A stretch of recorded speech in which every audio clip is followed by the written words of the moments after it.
Well, Chef Aaron, we appreciate you bringing us in to share some of your mixology here at Avestruz Tapas and Tequila. And you're kind of the new kids on the town, right? Absolutely. What kind of inspired this whole restaurant?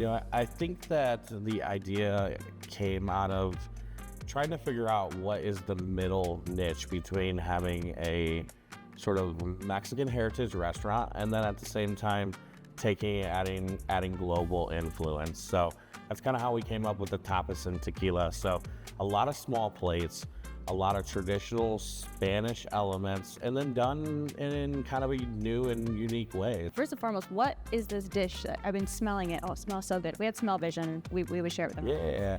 So this is our pork belly dish. So it's a sous vide and then crispy fried pork belly topped with a jalapeno jam and salsa macha. So salsa macha is roasted tomatoes, some local peppers and chilies, and then finished with some roasted almonds. So we blend all that together and you got this really like kind of nutty, aromatic, a little bit peppery, a little bit spicy, sherry vinegar forward topping that goes really well and cuts through the heat of the jalapeno jam. Finished with a little local microgreens and some fresh citrus fruit. In this case, we use grapefruit.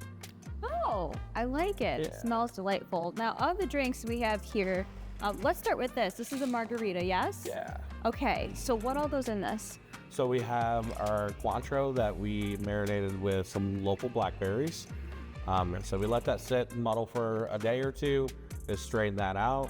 And then basically a classic build after that. So we've got our Altos tequila, a little agave, lime juice, and then by finishing it off with that Cointreau, you've got that orange essence kind of rounding all those notes out there. Now, I've had a smoked blueberry margarita, but I have not had one with a blackberry base. I'm excited to try that. And then over here, this is kind of a sangria, but we also had a little Tito's on there. Yeah. So white sangria with plums and some local apples. We got Granny Smith apples here. And then, so we made our sangria mix, let that sit. You get all that unique oils from the skins of the fruit as they sit and they muddle in there. And then, yes, this one, a little bit of Tito's vodka, shaken until it's cold, poured over ice, and then topped with the sangria. And we plan on offering these by the pitcher as well. Oh, well. Yeah. Reason to come back. And I guess what I'm hearing is I'm going to have to spend a whole evening here because that pitcher is going to do me in for a few hours. Yeah, you might want to bring a couple friends. Good thing you have light bites so I can just keep getting the plates coming, right? Yeah. And you mentioned heritage. Now, this is spooky month, but also there's celebrations around what we say Day of the Dead. So what does that look like, especially here in this restaurant? Yeah, so I think what's so cool about, maybe we just kind of got lucky opening in October, right?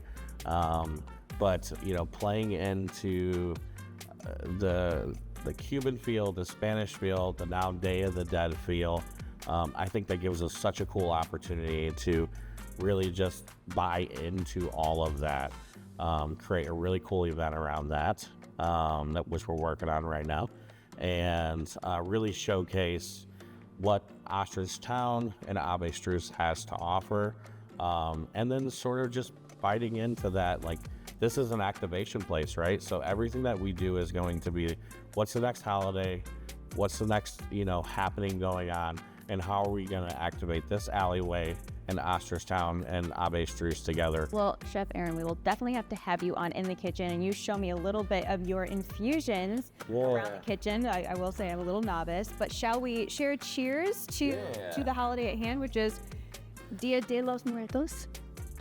Cheers. Cheers. Ooh, bravo. Very good. Yummy. This is really good. In the Kitchen on BCAN is presented by DeRochers, your appliance experts.